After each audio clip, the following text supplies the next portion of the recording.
சிவாய நமக. ஓம் நமச்சிவாய நமக. அத்தியாச்சரம் சுத்தாத்வேத வைதிக சைவ சித்தாந்த ஞானபானம் பாமன் ஸ்ரீமத் குமரகுதாச குருக்களே சரணம் சரணம் சரணம். ரொம்ப சந்திப்பு, உங்களோட சந்திப்பு. நம்ம வாலிபால் மாடசாமி தேவர் சொல்லி அந்த பேச்சிலேருந்து வந்தது. நீங்கள் இன்னைக்கு இந்த ஹெரிட்டேஜ் இன்னில் நீங்கள் பார்த்துக்கிட்டீங்க. ஆதித்தேவர் உங்களை எனக்கு நல்லா தெரியும், செந்தூர் பாண்டியன் அவங்களெல்லாம் தெரியும். இப்போ வரப்போகும்போது உங்களுக்கு முக்கியமான ஒரு தகவல் என்னென்னா, அந்த நாகர்கோயிலில்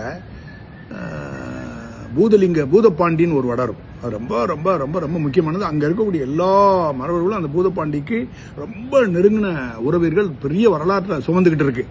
அந்த பூதப்பாண்டிங்கிற பேர் வந்ததே அதில் இருக்கக்கூடிய ஈஸ்வரனுக்கு பூதலிங்க சாமி ரெண்டுக்கும் அது வந்ததே அது ஆண்ட மன்னவனுடைய கல்வெட்டு அதில் வருது.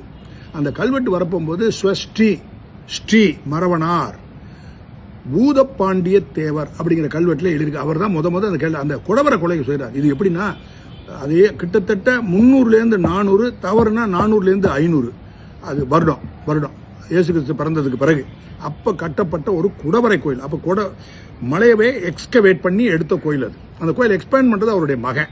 அவர் பெயரும் அதில் கல்வெட்டில் வருது. ஸ்ரீ மரவனார், அவர் பேரை போட்டுறார் மரவனார். பசுமன் பாண்டிய தேவர்னு சொல்லி எழுதுறாரு.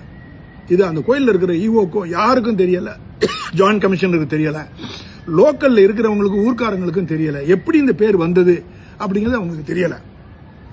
அந்த கோயிலில் 1974 ஒரு களவாகி தெய்வ விக்கிரகங்கள்லாம் அங்கேருந்து களவாடப்பட்டு வெளியே எடுத்துட்டு போய் அதில் ஒரு சில தெய்வ விக்கிரகங்கள் வெளிநாட்டுக்கு போய் அமெரிக்காவில் நியூயார்க்கில் சோதபி அப்படின்னு சொல்லி ஒரு ஆக்ஷன் ஹவுஸ் ஏலக்கூடத்தில் இருக்கிறத எனக்கு வேண்டியவங்க கண்டுபிடிச்சு அந்த தகவல் எனக்கு கிடைச்சி நான் உங்கள் கோயிலை வந்து பார்த்தேன்.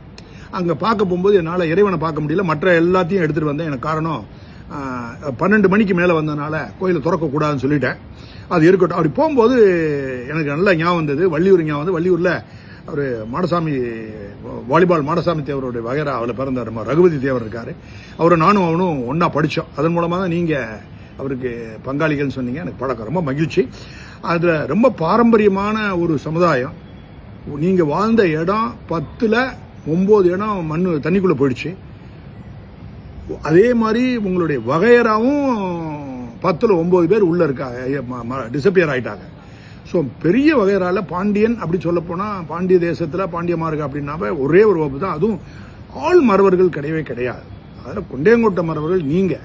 இந்த கொண்டையங்கோட்டை மறவர்களுக்கு தான் இந்த பாண்டியன்கிறது இருக்குது. ஆனால் தேவருங்கிற படத்தை வழிபோக்குது. இடையில வரப்போகும்போது பலவித காரணங்களுக்காக அதை கட்டி வெட்டி எடுத்துடுறீங்க. நீங்கள் பொலிட்டிக்கல் கம்பல்ஷனால எடுத்துறீங்க. அதை திருப்பி ரிவைவ் பண்ணி கொண்டு வரணும். பெண் பிள்ளைகளுக்கு பேர் வைக்கணும். பெண் பிள்ளைகள் யாருன்னு தெரியும். நம்ம யாருக்கும் சுப்பீரியர்னு சொல்ல வேண்டாம், நம்ம யாருக்கும் இன்ஃபீரியர்னு சொல்ல வேண்டாம். ஆனால் ஒன்று மட்டும், நம்ம தான் அப்படிங்கிறது அடையாளத்தையும் பூர்வீக வரலாற்றையும் ரொம்ப தொப்புள்குடி அந்த உறவுகளையும் தொன்மையான கிட்டத்தட்ட 5000-6000 வருஷத்துக்கு முன்னாடி இருக்க பெரிய மூத்த தமிழ் குடி, அதை மறந்துடக்கூடாது, அதை அறுத்துடக்கூடாது. அதுக்கு நம்ம ஒரு காரணமாக அமைஞ்சிடக்கூடாது. அதுக்காகத்தான் நான் இங்கே வந்து சொல்கிறேன். வரும்போது ரெண்டாவது இன்னைக்கு ஆதித்தேவருடைய முயற்சியில் நாங்குநேரியில் அந்த இதில் வள்ளியூரில் அந்த போர்ட்ரேட் படிமம் வச்சிருக்கீங்க. முத்துராமலிங்க தேவருக்கும் சுபாஷ் சந்திர போருக்கும் ரொம்ப கிராண்டாக இருக்குது. மதுரையில் இருக்கிறத காட்டில் ரொம்ப பிரமாதமாக அழகாக தெரியுது. நான் இன்னும் பார்க்கல, அடுத்த முறை வரும்போது உங்களை பார்க்குறேன். இதில் மொத்தத்தில் இது முடிஞ்ச உடனே நீங்கள் எல்லாம் பண்ணோன்னே நம்ம இந்த மரபில் பிறந்த எல்லா பெண் பிள்ளைகளையும் கூப்பிட்டு வச்சு அவங்களுடைய வரலாறுகளை எடுத்து சொல்லி பெருமையை சொல்லணும். எந்த காலத்துலேயும் அவங்க பெண் பிள்ளைகளுக்கு கூட பிறக்க போகும்போதே அதுகளுக்கு அந்த தேவருங்கிற பட்டத்தை வச்சு வீட்டில் சொல்லி வளர்க்கணும். அது ரொம்ப ரொம்ப முக்கியம். அதோட அர்த்தம் என்னன்னு அவர்கிட்ட சொல்லியிருக்கேன். அது பொது வழியில் சொல்ல முடியாது. அதோடு வளர்க்கணும், பிள்ளைகளை அது மாதிரி வளர்க்கணும், நம்மளுடைய பாரம்பரியத்தை காப்பாற்றணும். இது போக ராயல் ஃபேமிலிஸ் ஆண்ட பரம்பரைன்னு சொல்கிறாங்க. அது ஆண்டவங்க நம்ம இல்லை, ஆண்டவங்கிறது நம்மளுக்கு கீழே ரூல் பண்ணவங்க, அதுவும் அவங்க நம்ம ஆளுக தான். ஆனால் இந்த கொண்டையங்கோட்டை மரபுகளை பொறுத்த வரைக்கும் முக்கியமானவங்க தேர் ஆல் ராயல்ஸ், அரச பரம்பரைகள். அந்த இதை விட்டு கொடுத்துடாம அது இந்த கௌரவத்துக்கு தகுந்தாப்பல் நீங்கள் வாழணும், அதை கட்டி காக்கணும். முக்கியமாக இந்த கட்டி காக்க வேண்டிய பொறுப்பு பெண் பிள்ளைகள்கிட்ட தான் இருக்குது. பெண் பிள்ளைகளுக்கு தான் அந்த டைட்டிலை கொடுத்து கோயிலில் போகும்போது ஜெயந்தி அப்படின்னு பேர் வச்சுன்னா ஜெயந்தி தேவர்னு சொல்லி கூப்பிடணும். கோயிலில் போகும்போது அவர் நட்சத்திரத்தையும் சொல்லி அந்த ஜெயந்தி தேவர்னு சொல்ல போகும்போது அவங்க ஆத்தாட்ட கேட்பா, என்ன நீ தேவர்னு சொல்கிறியே அப்படின்னு. நம்ம இந்த வகையரா, நம்மளுடைய பூர்வீக இது, நம்ம பூதப்பாண்டி தேவர் அங்கே இருந்தார். இப்போ பசுமன் பாண்டியன் சொல்கிறோமே, இதை வச்சு தான் நம்ம பசுமன் முத்துராமலிங்க தேவர் அந்த ஊருக்கு பசுமன் வச்சுட்டு இருக்க அவங்களுடைய வகையரா அவங்க. இப்பதான் தெரிய வருது எனக்கு. பசும்பொன் பேர் வைக்கணும், சும்மா வைக்க முடியாது, அந்த வகையறால வர்றவங்க தான் வைக்கிறாங்க. இப்ப எப்படி இங்க கமுதியில போய் இந்த ஊர் பசும்பொன் எப்படி வந்துச்சுன்னா அவங்க இடம்பெயர்ந்து அங்க வந்திருக்காங்க. ஒன்னும் அவங்கள்ட்ட வேலை பார்த்துருக்கணும் இல்லை, அதே பரம்பரையாவா இருந்திருக்கலாம். அது அவங்களதான் போய் கேட்கணும். பூர்வீகம் இருக்கா இல்லையான்னு தெரியல. என்னைய பொறுத்த வரைக்கும் 2 கல்வெட்டுகள் ரொம்ப முக்கியமான கல்வெட்டு. ஒருத்தர் பேரு Swasti Shri Maravanar Poothapandiya Devar is original founder of the temple.